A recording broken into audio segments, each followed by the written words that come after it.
माहेर या गोष्टीमध्ये एक वेगळंच सामर्थ्य असतं बघ. आणि प्रत्येक मुलीला हा कोपरा नेहमी आपल्या मनात वेगळा ठेवावा असं वाटतं. म्हणजे आपण सासरची माणसं कितीही जवळची वाटलो, कितीही जवळचे झालो, तरी शेवटी माहेर ते माहेर.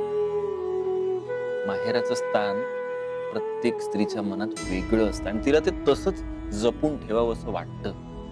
वेगळं म्हणजे नाही, मला काही कळलं नाही दादा. माहेरच्या आठवणी वेगळ्याच असतात कान्हा.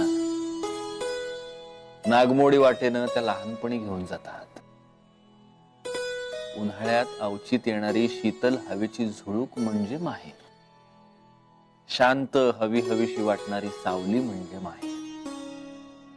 मनाला लागणारी विलक्षण ओढ म्हणजे माहेर. मायेचा पदर म्हणजे माहेर. उबदार कूस म्हणजे माहेर. आयुष्यातल्या निवांत क्षणांची अनुभूती म्हणजे माहेर. आता यातला एखादा अनुभव कमूला इथं आवलीकडं माझ्याकडं मिळेलही, पण ते सगळंच्या सगळं मिळेल फक्त तिथं तिच्या माहेरी सोपाण्याकडं. दादा, एक विचारू का? नाही म्हणजे हे असे विचार तुला येतात तरी कसे रे?